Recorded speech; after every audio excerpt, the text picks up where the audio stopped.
Hello students, today we will read Glimpses of India, the 7th chapter of First Flight book, यानी कि भारत की झलक। आप जानते हैं कि भारत एक बड़ा और विविधता वाला राष्ट्र है। उसकी इसी विविधता को इस चैप्टर में दिखाया गया है। The chapter has 3 parts: a baker from Goa, Krug, and the last one is tea from Assam। First chapter में गोवा के बेकर को डिस्क्राइब किया गया है, तो सेकंड चैप्टर में कर्नाटक के क्रुक को, और लास्ट चैप्टर में आसाम की चाय को। Let's start the first chapter, a baker from Goa by Lucio Rodrigues. This is a pen portrait of traditional Goan village baker who still has an important place in his society. यह एक पेन पोर्ट्रेट है गोवा के गांव में रहने वाले बेकर का, जिसका आज भी अपने समाज में महत्वपूर्ण स्थान है। पेन पोर्ट्रेट, जिस तरह से हम ड्राइंग के द्वारा पोर्ट्रेट बनाते हैं, उसी तरह जब किसी को पेन के द्वारा लिखकर डिस्क्राइब किया जाए तो उसे पेन पोर्ट्रेट कहा जाता है, यानी कि लिखकर किसी की विशेषताएं बताना। Our elders are often heard reminiscing nostalgically about those good old Portuguese days, the Portuguese and their famous loaves of bread। हमारे जो एल्डर्स हैं उनको आज भी अपने अच्छे पुराने पुर्तगाली दिन, पुर्तगाली लोग और उनकी फेमस ब्रेड को बड़े चाव से याद करते हुए सुना जा सकता है। वर्ड है रेमिनिसिंग, याद करना, नॉस्टैल्जिकली यानी कि बड़े चाव से। Those eaters of loaves might have vanish but the makers are still there. आप जानते हैं कि गोवा पर 1961 से पहले पुर्तगाल का शासन था और 1961 में गोवा भारत का भाग बना। तो अब जो पुर्तगाली लोग जो गोवा में रहते थे वो यहाँ से जा चुके हैं, इसीलिए कहा है those eaters of loaves might have vanish, यानी कि उन ब्रेड के लोव्स को खाने वाले जो लोग थे वो तो अब वहाँ से अवश्य ही गायब हो चुके हैं या जा चुके हैं। But the makers are still there, परंतु उन ब्रेड्स को बनाने वाले आज भी वहाँ रहते हैं। We still have amongst us the mixture, the moulders and those who bake the loaves. Bread बनाने का जो प्रोसेस है ये 3 भागों से गुजरता है: मिक्सिंग, मोल्डिंग एंड बेकिंग। तीनों वर्ड्स को देखिए। जो लोग आटा गूंदने का या मिक्स करने का काम करते थे उन्हें मिक्सचर कहा जाता था। जो ब्रेड को शेप देने का काम करते थे उन्हें मोल्डर्स कहा जाता था, और जो ब्रेड को सेकने का काम करते थे उन्हें बेकर कहा जाता था। तो ये तीनों लोग आज भी गोवा में, राइटर कह रहा है कि हम लोगों के बीच में रहते हैं। Those as old time tested furnaces still exist. वे पुरानी और अब समय की परीक्षा पर खरी उतरी जो भट्टियाँ हैं आज भी गोवा में हैं। The fire in the furnaces has not yet been extinguished. और इन भट्टियों की आग आज भी नहीं बुझी है। The third and the jingle. Third, Goa का बेकर जब भी किसी घर में एंट्री लेता था तो उसके हाथ में एक बांस का टुकड़ा होता था, जिसे वो घर में एंट्री लेने से पहले ज़मीन पर टैप करता था। तो उसकी जो आवाज़ आती थी उसे थर्ड कहा जाता था, और उस बांस के ऊपर कुछ घंटियाँ लगी होती थी। इन घंटियों की जो साउंड आती थी उसे जिंगल कहा गया है। The third and the jingle of the traditional baker's bamboo heralding his arrival in the morning can still be heard in some places। तो वो थर्ड और जिंगल की जो आवाज़ जो बेकर के बैम्बू से निकलती थी वो उसके सुबह सुबह उसके आने की घोषणा करती थी, और आज भी यह आवाज़ कई स्थानों पर सुनी जा सकती है। इसका मतलब कई स्थानों पर जो बेकर हैं आज भी उस बैम्बू का यूज़ करते हैं। Maybe the father is not alive but the son still carries on the family profession. शायद से आज पिता जीवित नहीं है, परंतु जो बेटा है वो आज भी अपने इस पारिवारिक व्यवसाय को आगे बढ़ा रहा है। These bakers are even today known as pader in Goa. Goa में आज भी इन बेकर्स को पैडर के रूप में जाना जाता है। रेल्डिंग मीन्स अनाउंसिंग, घोषणा करना। During our childhood in Goa the baker use to be our friends companion and guide. Writer का बचपन गोवा में गुजरा है, इसलिए वो कह रहे हैं कि गोवा में हमारे बचपन के दौरान the baker use to be, जो बेकर होता था वो उनका साथी होता था, दोस्त होता था या गाइड होता था। He used to come at least twice a day. और जो बेकर था वो कम से कम एक दिन में 2 बार उनके वहाँ आता था। Once when he set out in the morning on selling round. पहली बार जब वो अपनी ब्रेड को सेल करने के राउंड पर जाता था उस समय, एंड देन अगेन, और फिर दोबारा, when he returned after emptying his huge basket. जब वो अपनी बड़ी सी बास्केट जिसमें ब्रेड होती थी उसे जब बेच देता था और खाली हो जाती थी, तो वापस जब आ रहा होता उस समय, the jingling third of his bamboo woke us up from sleep. जब वह आता और उसके बैम्बू की जो जिंगलिंग साउंड थी उसे सुनकर हम जाग जाते, यानी कि वो साउंड हमें नींद से जगा देती। And we ran to meet and greet him. और हम उससे ग्रीट करने या मिलने के लिए दौड़ते। वाई वाज इट सो, ऐसा क्यों था? Was it for the love of love, क्या यह ब्रेड के प्यार के लिए था? नॉट एट ऑल, ऐसा नहीं है। The loaves were bought by some paskins, और baskins the maid servant of the house. जो ब्रेड थी वो तो किसी पास्किन या बास्किन, जो घर के नौकरानियाँ होती थी, उनके कॉमन नेम है ये, उनके द्वारा खरीदी जाती थी। वट वी लॉन्ग फॉर, वह हमें क्या चाहिए था?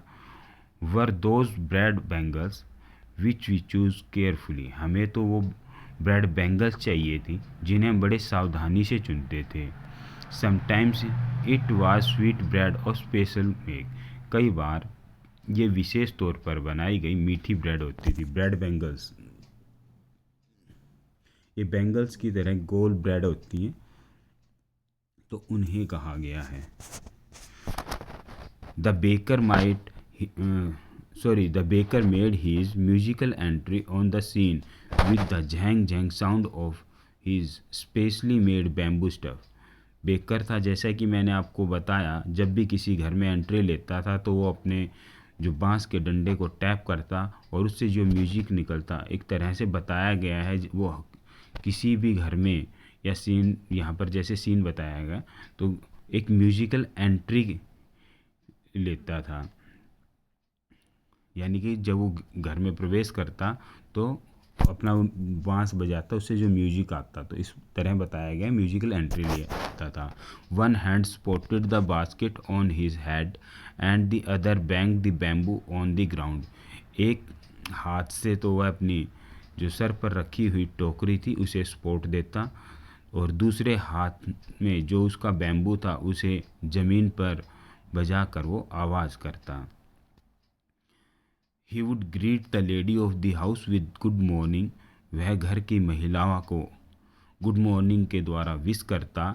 And then place his basket on his vertical bamboo, फिर अपने जो बैम्बू था उसे सीधा खड़ा करके उसके ऊपर टोकरी को रखता। We kids would be pushed aside with a mild rebuke, हम बच्चों को बड़े प्यार से फटकार कर एक साइड कर दिया जाता।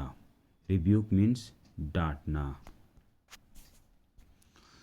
The loaves would be deliver to the servant, और जो ब्रेड होती उन्हें जो सर्वेंट होता उन्हें दे दिया जाता। But we would not give up, परंतु हम भी कहाँ हार मानने वाले थे। We would climb a bench, और parapet and peep into the basket somehow. हम बेंच पर या किसी मुंडेर यानी कि ऊंचा सा स्थान ये पर चढ़ जाते और किसी तरह से बास्केट में झांकने का प्रयास करते। I can still recall the typical fragrance of those loaves. मुझे उन ब्रेड की जो महक थी वो आज भी याद है। लॉव्स फॉर द एल्डर्स, जो ब्रेड होती थी वो बड़े लोगों के लिए होती थी। And the bangles for the children, और बैंगल्स बच्चों के लिए। Then we did not even care to brush our teeth, फिर हम अपने जो दांत थे उन्हें ब्रश करने की भी परेशानी या चिंता नहीं करते थे। वाश आर माउथ प्रॉपरली, न ही अपने मुंह को ठीक ढंग से धोने की परवाह करते थे। एंड वाई शुड वी, और हम करते भी क्यों। We would take the trouble of who would take the trouble of pulping the mango leaf for toothbrush। दांत साफ करने के लिए कौन आम के पत्तों को तोड़ने का झंझट करे। And why was it necessary at all, और आखिरकार ये ज़रूरी भी क्यों था। The tiger never brushed his teeth, जो टाइगर है कभी भी अपने दांत ब्रश नहीं करता। Hot T could wash and clean up everything so nicely after all, आखिरकार गरम गरम जो चाय थी वो सब कुछ बड़ी अच्छी तरह से साफ़ कर देती थी। इसका मतलब क्या हुआ कि राइटर है ये बोल्स खाने के बाद एक चाय लेते थे। इस कारण से बताया गया है कि हॉट टी है वो अपने आप सब कुछ साफ कर देती थी।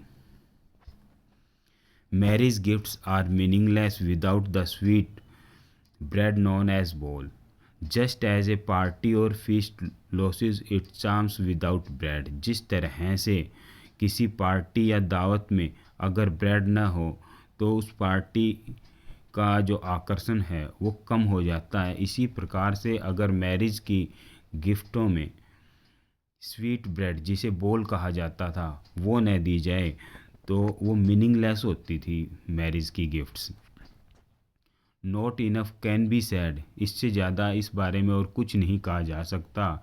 To show how important a baker can be for a village, कि एक गांव के लिए एक बेकर कितना महत्वपूर्ण था। The lady of the house must prepare sandwiches on the occasion of her daughter's engagement. जब भी किसी घर में किसी बेटी की सगाई होती तो उस घर की महिला होती थी वह सगाई में सैंडविच अवश्य बनाती थी।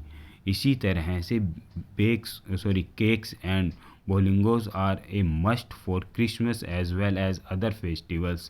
केक्स और बोलिंगोज थे यानी कि बोल थी, ये क्रिसमस या कोई भी त्यौहार होता था उसके लिए अति अनिवार्य होती थी।